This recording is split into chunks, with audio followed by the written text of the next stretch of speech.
See, hypergamy is more brutal than I actually thought. It actually is. It's more brutal than I thought. They value narcissism, low empathy, low compassion, men who can't communicate or show emotion, men who can't hold relationships, a lot of times even men who can't even hold a job. They like this. Why do they like this? Because he's broken and now they want to change him, they want to fix him, they want to see if they can make him better. So, what to do from here? The first thing you need to do is you need to rethink your entire communication pattern. I don't give a crap what any dude teaching how to approach taught you. I don't care what any high value man type guy tried teaching you. I don't care. I don't care about any of it.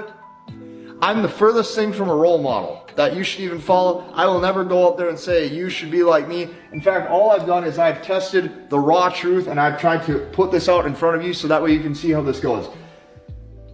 What you're going to see is they don't even value or care about a date. Like, they don't care. Ladies, it's time to leave the broke boys and men with no direction in the dust. If you're tired of dating men that can't support you or aren't at the level that you are at, you've got to check out Luxy Dating. Luxy is an exclusive community full of high-end and successful individuals. So if you're tired of dating men with no direction, you should check out Luxy Dating.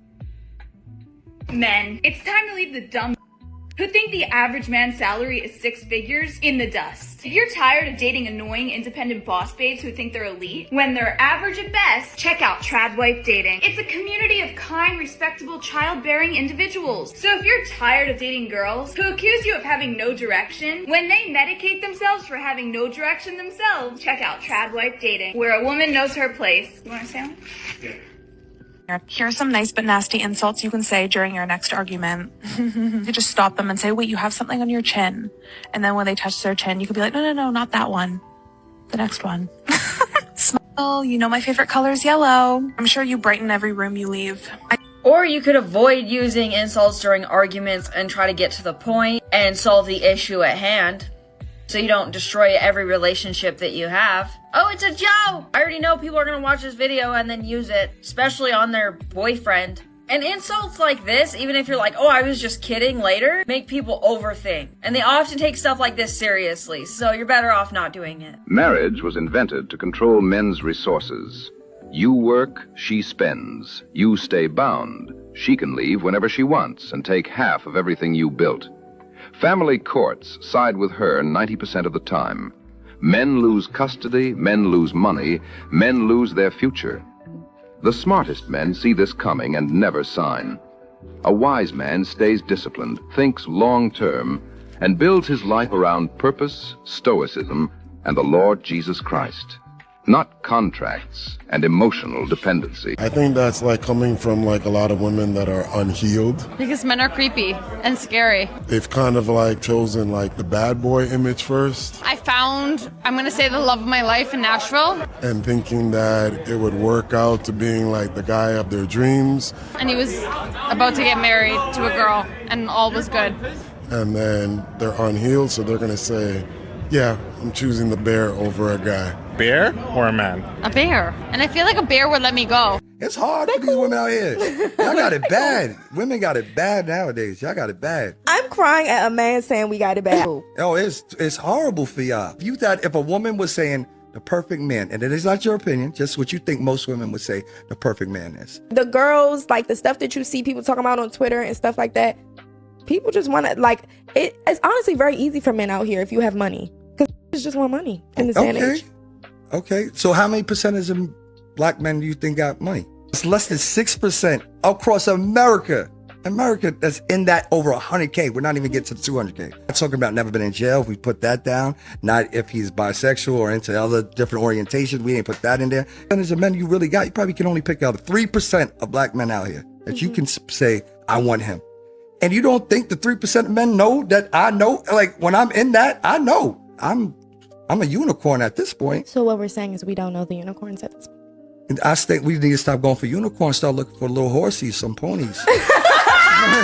You don't need to go for unicorns.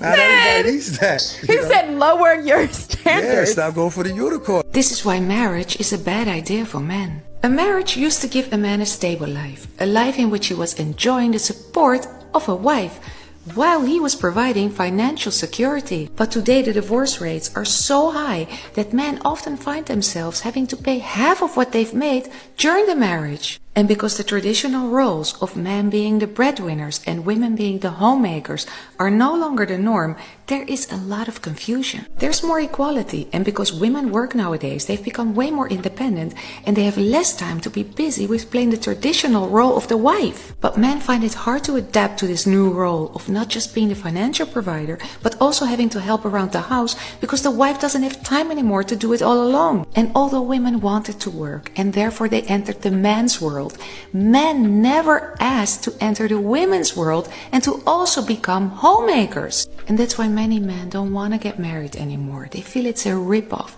They think that at the end of the day it will cost them a lot of money and it will cost their peace of mind because they don't have a peaceful life at home. Men melt when a woman speaks softly. But a lot of women don't want to hear that because they think being sweet makes them look weak. But that's a huge mistake because a woman's greatest power is her softness. Think about it. If he wanted another alpha energy in his house, he would have married another man. So if you ever have caught yourself thinking, he never does anything that I ask him to, it's probably because you talk to him like you're another guy challenging him. Try using your feminine, soft, lighter tone of voice more often and just watch how differently he treats you. I've never heard a no from my husband when I speak to him gently. He's even told me that he can't resist when I ask that way. If it feels hard to switch into that sweet version of you, it's because you've permanently turned on that masculine energy without even noticing. And that puts your relationship at risk. Women need to stop dating down. If you want to do charity work, volunteer. As a divorce lawyer, I see it far too often. A woman with degrees, drive, discipline, and dreams shackled to a man whose only ambition is comfort. She thinks love will level the playing field, and he thinks love means never being asked to grow. We don't talk about this enough, but dating down is a long-term liability, not just emotionally, but financially, energetically, and psychologically. When you date someone who isn't in alignment with your values, your work ethic, your lifestyle, or your ambition, you're not just carrying a relationship, you're carrying the weight of two lives and pretending it's love. He will let you pay for dinner, co-sign the car, help him find himself, and call you materialistic when you ask for bare minimum effort. The worst part, you'll justify it. You'll say he has potential, you'll say he's healing, you'll say we're a team, but only one of you is playing offense. Here's what I've learned watching hundreds of women walk away from these kinds of relationships. The resentment builds slowly. First, you stop asking for help because you know he won't follow through. Then you stop dressing up around him because he doesn't notice anyway. And eventually you stop dreaming out loud because every vision turns into a debate. And suddenly you realize you didn't just lower your standards, you erased them. Dating down doesn't make you generous, it makes you drained. It teaches you to silence your needs so someone else can feel secure. It teaches you to be grateful for crumbs because you once had nothing. But crumbs are not a meal, and pity is not a foundation. I'm not saying relationships are transactions, I'm saying they're partnerships. And if you're constantly the one showing up, funding the vision, fixing the mood, and holding everything together, then you're not dating, you're parenting. Guys, you hear that? Because a lot of times you guys do that with women. You don't care if she has a job. You don't care if she could be stupid and y'all are still willing to date them. So you want to stop doing that, right? You want to date women that are on your level. So if she's not as successful as you, then don't even bother. Don't waste your time. If she's not able to make sure that you're okay, cook and clean and make sure that you have, you're ready for work, throw her out the door. Next. You don't need that. I'm dating this man, right? I break up with him. I immediately regret this decision when I broke up with him. I was in the trenches afterwards.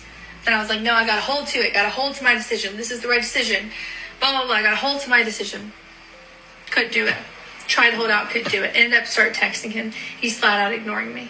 You guys, I'm telling you right now, even if that man wanted to get back together with her just as badly as she wanted to get back together with him, he made the right move. You do not want to be responsive to her reaching out to you just like that and to just be willing to give anything that she asks for. Because automatically that woman will lose some respect for you. And I should give you the caveat, okay, this is in cases where she broke up with you for no good reason. Like you didn't do anything to make her angry. I think in the cases where if you did something that was really bad on your part, you can can be responsive and she can still maintain respect for you. But if you literally did nothing and then she experiences you getting back on the hook without her really giving anything to you, when she's really the one that did you dirty, this is the only way to handle it. And by the way, that woman ends up calling him and texting him time and time again, not obsessively, but here and there.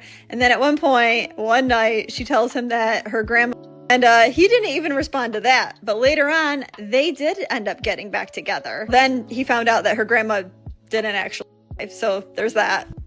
We talk about hypergamy and what women want. You know, I think Casey was making the argument that hypergamy is even more brutal than, you know, you were thinking. Everything you've been talking about, where you've been told about communication is a lie. A lot of these modern women, they actually don't want to be treated terribly, obviously. They do actually want a man that communicates, but a lot of them are putting that not only on the back burner, but they're putting it way in the back because, you know, I just don't want to be broke. I see a lot of stuff going on, and I'll take him talking to me crazy and possibly putting his hands on me in order for me to be able to like get some money, right? And then push come to shove, if he keeps on doing that, you know, I can divorce him and get half, get a restraining order, go find a gated community to live in, and get away from him, and I make out like a bandit for, you know, some trouble, right? Instead of just marrying the good guy and then building and getting to that point a little bit later, but with less scars and with your mental and your emotional psyche intact. But of course, modern women aren't patient. You ever dated a baddie before? Like, is that your type? Is like a baddie?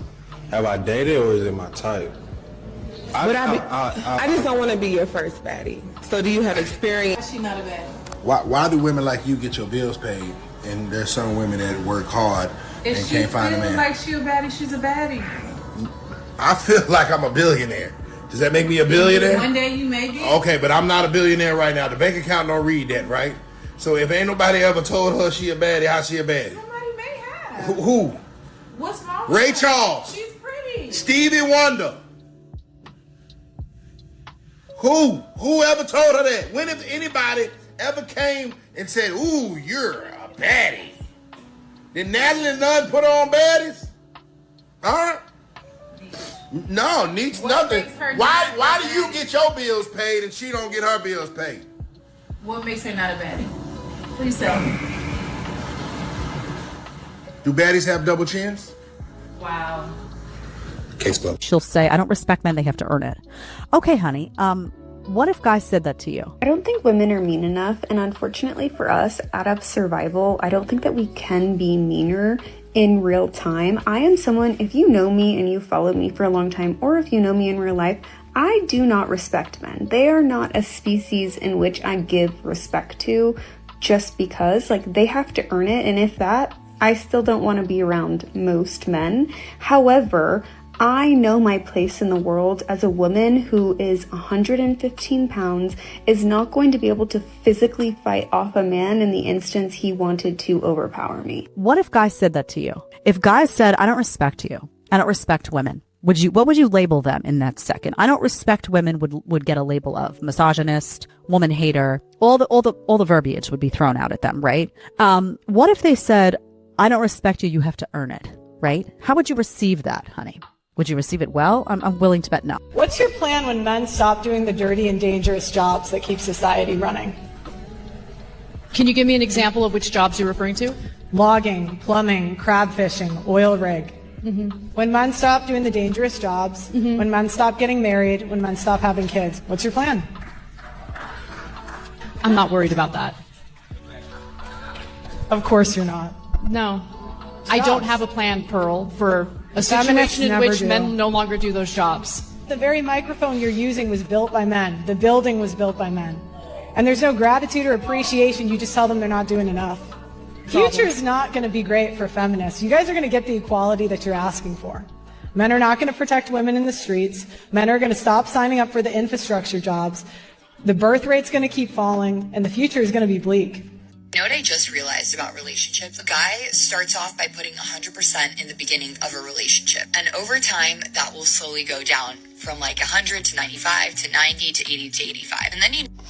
So as a man who's done this in countless relationships, pretty much every relationship I've been in, my perception, this is just my observation from my own personal experience. The reason why the effort will go from 100 and just start going down is in the beginning, giving 100 was appreciated. It was reciprocated. It was enjoyed. It was exciting. It had all that good stuff, right?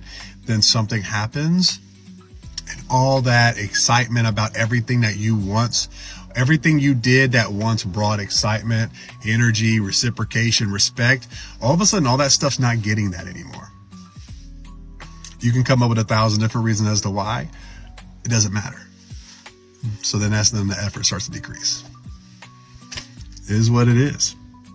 And once you start realizing you're not getting the respect, you're not getting the same vibes, the same energy, you're not, getting the appreciation, and for everything you do, you just start doing less and less. And before y'all say, well, you should communicate it, let me explain something to you. You can communicate a lot of things in a lot of ways to try to get people to understand, and they won't. Not that they can't. I don't believe people can't communicate. People refuse to communicate because they have no problem communicating it to their friends and their family. They just won't communicate it to their partner. So this is just my perception, just my observation from my own personal experience. Take that as you will. Food for thought. Maybe possibly people should, I don't know, appreciate things more. Just the same. There we go. Ladies, you say you want him to lead, but then you criticize him because he's not leading the way that you want. Okay, let's get into it. A good man is not going to fight you for the wheel. If you keep grabbing it, he's going to step back and he's going to let you drive. But then what happens when you let that happen? The resentment kicks in both of you. You, woman, feel like you have to do everything. And you, man, feel like nothing you do is ever good enough. Now you have two pissed off people living like roommates instead of husband and wife. You, woman, say, I'll soften up when he finally steps up. And you, man, says this, I'll step up when she stops controlling everything. You see that? You see the tit for tat? Nobody moves, nothing changes, and nobody's willing to break the toxic cycle that you keep allowing. So women, get honest with yourselves. Why are you taking over? Why are you saying you want him to lead, but then shutting him down because it's not done your way? If you don't create the space for him to lead, he can't step into it. So stop doing that. And men, my guys, you don't get to sit back and whine, well, she doesn't let me lead. That is a weak excuse. Put your foot down and show her who the boss is. It's not that complicated. This is a two-person game. She has to stop over controlling and actually let him lead. And he has to stop playing small and start leading like a leader. You don't fix this by blaming each other or playing this tit for tat. You fix it by both of you owning your part. Most relationships don't die because the love is gone. They die because of the messed up dynamic that you allowed to happen. So do better. Wake up. If mom's a bad mom, and I'll tell you what the test is for a bad mom. It's really easy. Please, yeah. If you have to go to court to get custody of your kids, she's a bad mom. If she's making you fight to see your kids, she's a bad mom. I can agree with that. If you have to go in and get permission from a judge to see your kid on a Wednesday night for pizza, that's crazy. She's a bad mom. That is crazy. I can't understand why some mothers just rob their kids of an opportunity to be with a loving, caring father. I couldn't see myself doing that ever. My kid deserved to have both of his parents, and I'm not gonna be selfish because my kid's father has moved on. I couldn't rob my kid of that joy, of that happiness of being around his father. Okay, if he just stops texting you randomly, he has nothing to offer you. He has absolutely nothing to offer you. Men run away when they have nothing to offer. They run away. They run away into their little cave because he would rather run away and leave you with a big fat question mark in your head. So you're like, racking your brain like, oh, I wonder why he left. Oh, I wonder if he, got someone hotter than me. Maybe he replaced me with someone hotter. No, he didn't. He just has nothing to offer you. Okay? This is your confirmation that he is a loser. Okay? What if I told you that the main reason you ain't found your Mr. Right is because you keep dating one Mr. Wrong at a time? Date them all, sis. That's your problem. It takes so long to figure out if a man is pretending or not, genuine or not, authentic or not, single or not, faithful or not, that you are wasting time because you are dating one man at a time. I've never sat on this app and said, you got to sleep with every man. I'm saying until you are unsingle, act single. Until he put a ring on your finger and claim you as his, date them all, sis. And y'all look at me like, you mean talk to multiple people until somebody shows you that they actually serious and above the rest and they win the race for your heart because my heart ain't in participation? That's what you saying, Ace? That's exactly what I'm saying. And some of y'all, the biggest reason you are still single is because you keep giving Mr. Wrong 3 months, 6 months, a year at a time, just so he can eventually take his mask off and show you his true colors. And by that time, because you only put your eggs in his basket, you gonna make it work. That's mine. And I'ma love him. I'ma stand beside him. If you date, not exclusively, dated multiple people at a time, you wouldn't even notice if that man ghosted you. You would disqualify men quicker because you got people to compare to. You got what I'm saying? You got people that are stepping up and bringing energy. You are trying to force a fit with a man simply because that's the only man you talking to. Listen to me. Tell your girls, all right? Date them all, sis, until a man is ready to do something about it. Yes or no, is it a bad idea to date a newly divorced man? Yes, it's a bad idea. Do men find someone right away because they can't be alone? Not necessarily. Is it easier for women to get dates after a divorce but harder to find something serious? Yes, absolutely. 100% true. Should you avoid dating someone who hasn't processed their divorce yet? Absolutely. In fact, run for the hills. Can divorced people be better partners because they know what went wrong? The well-adjusted ones, yes, who actually take the time to figure out themselves first. I think one woman said modern women need to stop dating down because it's charity work.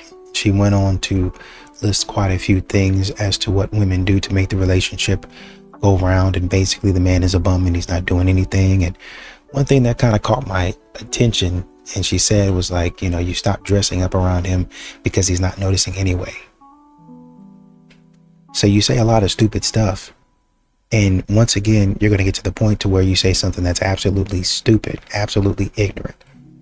I stopped dressing up because he didn't notice. No, you weren't dressing up anyway. You weren't dressing up anyway.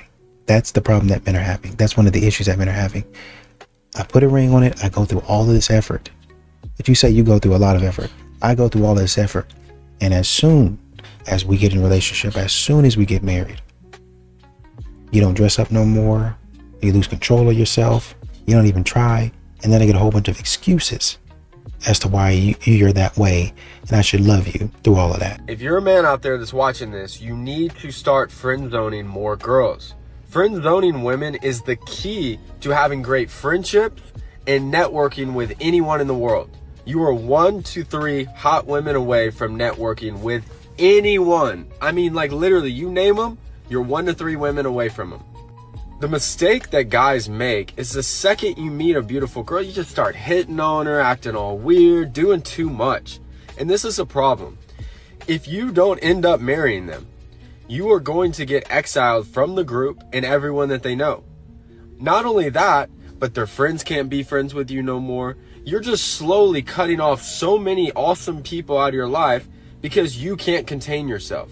Start friend zoning them. Do you know what I've noticed? So many men in relationships will tolerate a relationship and will tolerate so much crap that the woman will do to the man in a relationship. But as soon as a woman is in a relationship where she feels like the man is not treating her right or not doing enough for her, she will immediately associate it with, I can do better in my head, and then she will only think about herself, and she will throw away everything and hurt the man just to go and find what she thinks she's missing. Women don't fight for relationships as much as men do, but then women say that men are the ones who are always breaking up with them, men are the ones who are always leaving them and men are the ones who are always cheating on them. From what I've seen, men are much more likely to actually try and make a relationship work and to actually try and stay and even suffer in a relationship for much longer than a woman would. Like, let me know why you think that is, or if you've noticed that too, because I don't really get it. I just saw a video where a guy was saying that any man that's like super obsessed with boobs and fake boobs is someone that you should stay away from, and I wholeheartedly agree with that. And it's hard to put your finger on what it is, but there's something very sinister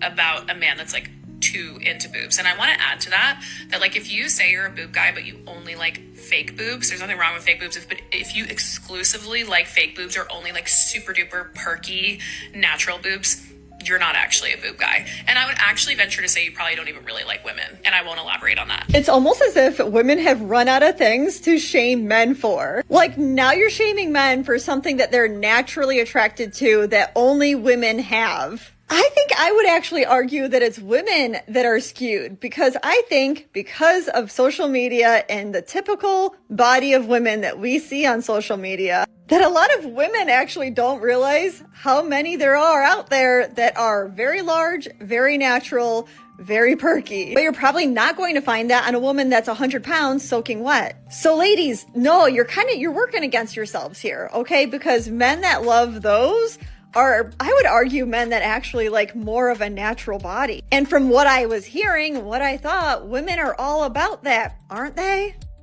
So men are actually having fun. Some of them are just checked out. And I think that's what's confusing to women. Like, men aren't just, now some of them are depressed. I'm not going to sit here and act like, men are all they're just having a great time. And no. But some of it's checked out and they're like, actually, it's kind of peaceful. Me just going to work, going to the gym and playing on my Xbox. Like, that's actually really peaceful than me having to figure out, how do I ask her out? Like, is it the right restaurant? Did I wear this the right way? Like, the energy, like the stress, because there is a level of stress that goes into meeting somebody new, interacting with them, building, like it could be a beautiful thing, but there is risk associated with it. And as I mentioned before, some guys are just like, the risk doesn't seem worth the reward. And that's because of the messaging that has come out. Because the harsh reality is a lot of y'all don't want men. Y'all want doormats. A lot of y'all want to give men a safe space to have selective masculinity. I'm man enough to f*** you. I'm man enough to pay your bills, but you won't let me be man enough to run the household without a whole bunch of feedback, without a whole bunch of back talk. I'm man enough to take you on trips. I'm man enough to take you on shopping sprees, but I'm not man enough to discipline your children that aren't even mine. You want me to be selective with my masculinity, so you want me to be a superman when it comes to all of your needs, but you want me to be a half a man when it comes to the things that I need. Man, this is the Nothing But the Truth live podcast. So, what were you saying about not having fun? I'm done having fun. I'm done having fun. I had so much fun in my 20s. So much fun with so many men. Too much fun, honestly. I think I, reached the fun limit. But I'm serious about dating. I'm in my 30s. I have a plan. I have a time frame. I have deadlines. Right. I want a baby in a year. I just froze my eggs. I want a ring in 9 months, and I want to be married a year and a half, maybe 2 years. So I'm looking for someone who is at that level. Well, and is willing to meet me at that level. For sure. This is our first date, so yeah, I feel know. Like that's why I'm being crystal clear, because so many men look just like you, have just wasted years of my life, and I'm so sick of it, and I'm not going to let it happen. Well, I thought you were trying to have fun, so it's No, like... I'm not having fun. I'm done having fun. Right, you're done with fun now, but before... I had so much fun. Yeah, that much is clear. A lot of men. Yeah, I'm picturing a lot of things. And I don't need to do it anymore. And honestly, you're really not my type. My friend told me to go out with you, and because she seems like you're the type that wants to settle down. So okay. Normally I don't go for you, but I feel like maybe you're at the same place in your life and my life. I don't know. This might not be a great fit. First date, and she's already laying out a full timeline like it's a business meeting. Baby in a year, ring in 9 months, marriage in 2. That's not romance. That's a checklist. The whole vibe screams desperation and not attraction. Nothing makes a man lose interest faster than feeling like he's being recruited to fix a life plan that's already behind schedule. This is the problem with the fun years. A whole decade spent running around, stacking memories, stacking baggage, and then when the party's over, suddenly it's time to get serious. But serious doesn't erase mileage. Serious doesn't erase the past. The truth is simple. No man with options is signing up to be the retirement plan after a decade of chaos. No man with self-respect is rushing into a contract just because she wasted her prime and now wants to hit fast forward. Love doesn't grow under pressure. It dies there. And any guy who sticks around after hearing that kind of speech on a first date isn't her soulmate. He's just desperate enough to play along. You're not supposed to say this. Women want a hardworking camel that looks like a man.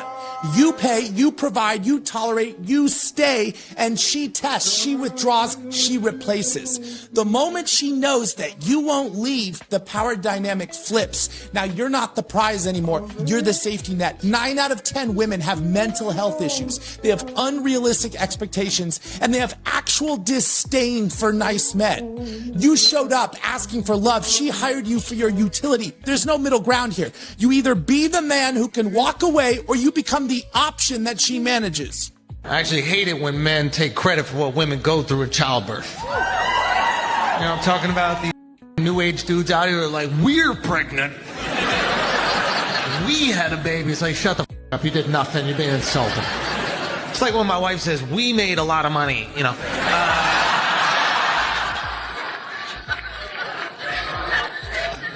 Oh, did we do that, Ben? Is that... I feel like I'm the one in labor here, you know. It's no epidural for hard work, I'll tell you that much. So I'm like out here in a real small town, rural area in Oklahoma, and everyone out here is married.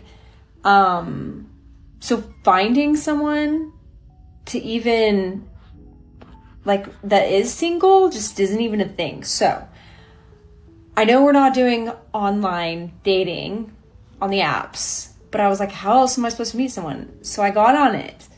Yeah, nah, we're back to not doing that. The reason he's not pursuing you is on a list from 100 masculine men that I interviewed, asking them what makes them commit, what makes them approach, what makes them fall for a woman, and what makes them run away, and everything in between. If you want that whole report, comment report, I will send it to you. But for now, top 3 things that make a man pursue and commit. Number 3 is emotional connection. Who knew? Guys have feelings too. If emotional connection is there, a man is exponentially more willing to commit, which leads to number 2, compatibility and shared values. I remember reading the book, His Needs, Her Needs, where it talks about the most important things to a guy in a relationship beyond physical attractiveness and, sexual fulfillment. The third need in that book is recreational activities where, a guy can share what he's doing recreationally with his woman. This is a place where we as guys bond. A lot of guys, in essence, want to be dating their best friend, albeit a hot best friend. And the number 1 thing that makes a guy pursue and commit is, and I saw this littered throughout the report, it was the answer to a bunch of different questions. I had no idea it was going to be this prevalent, to be honest with you. But the number 1 thing that makes men pursue and commit is loyalty. There are signs that women can give off that they are a loyal woman, and there are signs that women can give off they are not a loyal woman, and those signs can emerge within the first meeting. I'm going to go way deeper onto this and the answers in this report. Again, comment report if you want me to send it to you. And otherwise, I'm Taylor Love. I explain the man brain. Hit the follow button, and I'll see you in the next video. And the woman was talking about, because Jedediah was kind of, responding, how would you like it if a man said he didn't respect you and you had to earn it? And one of the things she said was, I'm 115 pounds. I don't respect men, but first of all, they're this, they're that, and they're going to have to earn their respect with me. If you've been following me and if you know me in real life, then you know that I don't respect men. It's a whole bunch of stupidity, basically, to be honest with you. And they say that with their whole chest. And she went on to mention, like I said, she was 115 pounds. And here you are talking about how men are so dangerous and all of this stuff in the event that he would want to overpower me, but he hasn't, has he? He hasn't. So what are we talking about? 115 pounds, a man can do this, but he hasn't, has he? Stop talking. My brother let me go through his dating app messages, and I need to talk about it because what the f is wrong with women? First girl, they match. He asks her on a date. She says, where are you taking me? He says a steakhouse downtown. She says it the expensive one or the one on 5th Street. He said 5th Street. She unmatched him over the location of a steakhouse. Second girl, talked to for a week. He planned a whole date, coffee, then a walk by the river. She texted him the morning of, honestly, I'm more of a dinner and drinks girl. If you can't do that, then I don't think we're compatible.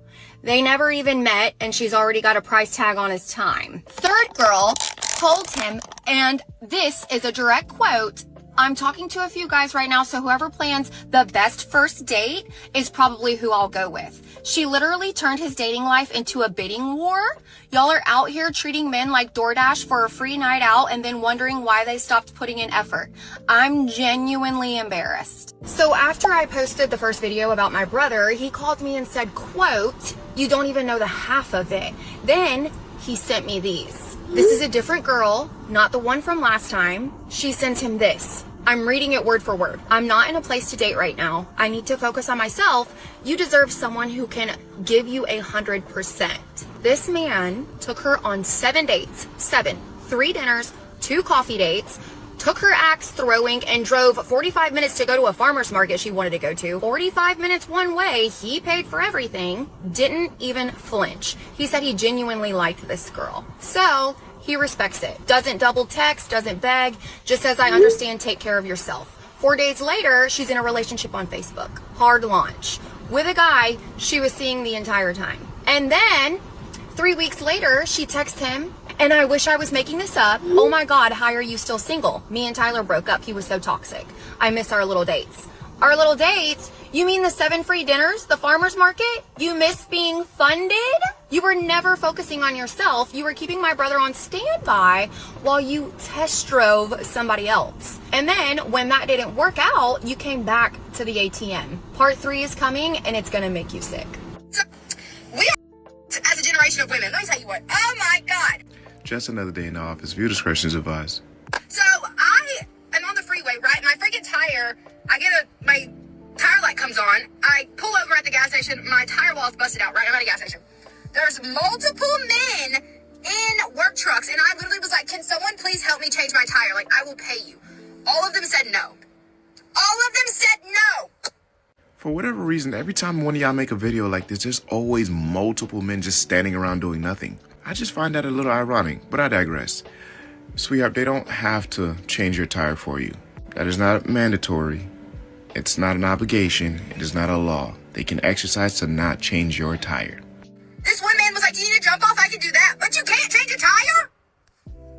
You know, contrary to popular belief, changing a tire could actually be difficult if you don't know what you're doing. You can really get hurt changing a tire if you just out there experimenting. So I'm not sure if those men knew how to change the tire or not, but the fact still remains they don't have to do that. Your entitlement is the reason this is so difficult for you to digest. And if we're being quite frank, why didn't you change your tire? It is your car.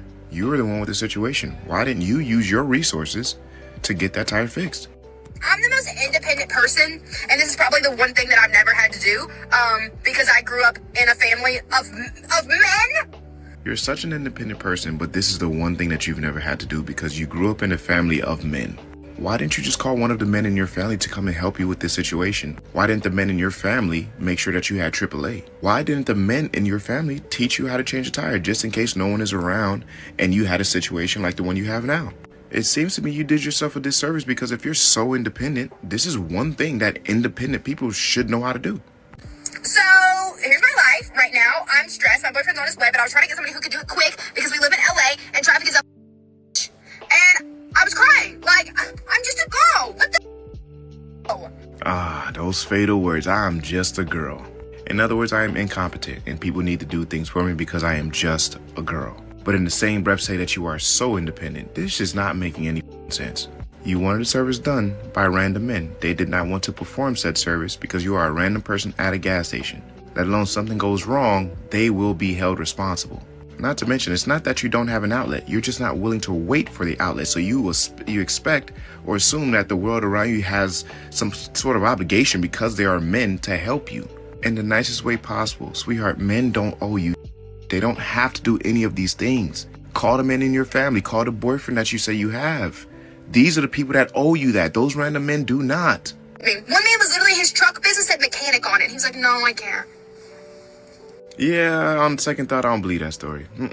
What I believe happened is she did get a flat tire. She pulled into a gas station. There was one man that probably did not know how to change a tire or wasn't equipped to do so. He told her no, even though she offered to pay him. And she knew that wasn't enough to get on here and make a video about it for people to rally behind her. So she had to add a little more flair to it. But my stance is exactly the same. Those men or that man does not owe you anything.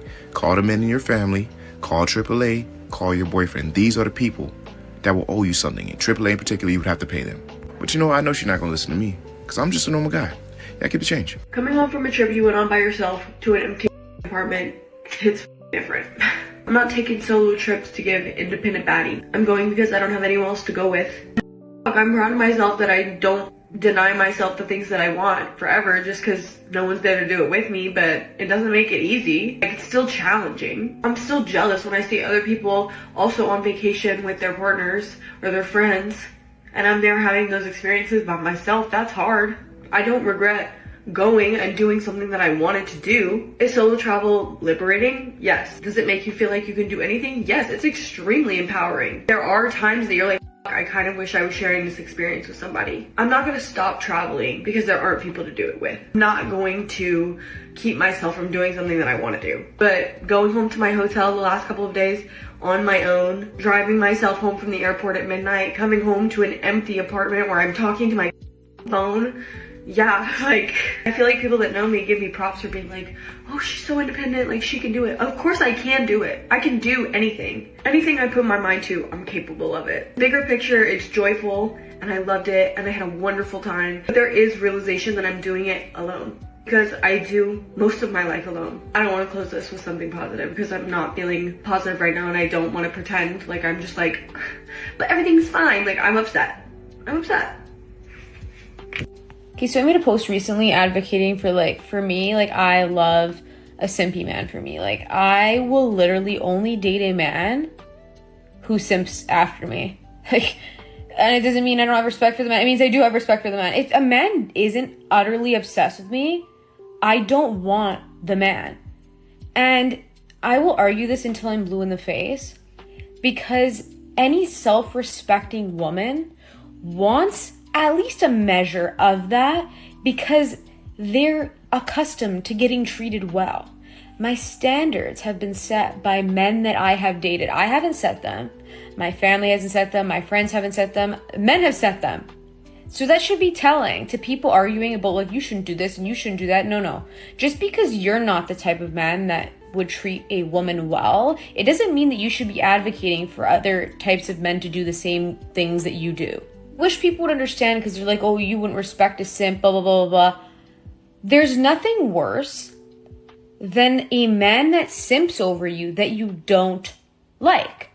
So, any bad experiences that you've had simping after someone as a man, it's because the woman didn't like you. I don't know why this is so hard to comprehend. If a woman likes you, there is nothing more attractive than a man that's simping after her, okay? If someone doesn't like your simping, it's because they don't like you. I hope this helps. Listen to Superhead give the most Delulu advice to women. It's crazy. Always the men talking about you belong to the streets. Bro, you are the streets. You are the dirty, nasty, rat-infested. You're a rat carrying a pizza on a subway in New York, nigga. You are the streets. But because you're not enough for her, and then she ends up with a beautiful man inside and out, and she moved on. We can't stigmatize women moving on. Y'all want us to settle for less so bad. So when a woman doesn't settle for less and she knows when to dip and dive, you're like, oh, she's a... Because you're not good enough for her? Now she belongs to the streets? It's not the first. Remember when Ray J was like, I hit it first? Like, it ain't cute to be the first. That's not the cute one. It's the last. Who's good enough to be the last? The first is easy. I'm experimenting, bro. Of course you were the first. I don't know what I'm doing. You don't know. It's fine. But if I'm an experienced woman who has done my due diligence, who has dated and kissed all the frogs, and then you are the prince and you get to be the last one, you're the one who lets me see that I don't want any of that. This chick said it's not good to be the first, it's good to be the last. So let me get something straight. You want something that's been touched and tampered with by many people because it's the last one? She had the audacity to say the wildest shit and find a way to gaslight a sucker and a simp into believing what she's saying makes any sense. I want to see women try to defend her in the comments, because you can tell she cooked herself. And you want to get married. Pack it up. And what Helena was saying was, modern women continue to say that men are not trying to stay and make relationships work, but it actually is the men who put up with a whole bunch of nonsense. They put up with a whole bunch of crap over and over again, a whole bunch of abuse, verbal abuse, emotional abuse, Modern women don't want to claim that because they don't want to seem like they're the bad guy. But you are in a lot of these situations. You're a terrible person. But men, even though they shouldn't, they let a lot of that stuff go. And you still keep on doing it, and you never learn, even by yourself, maybe I shouldn't be talking or treating people like this. Maybe I shouldn't be acting like this.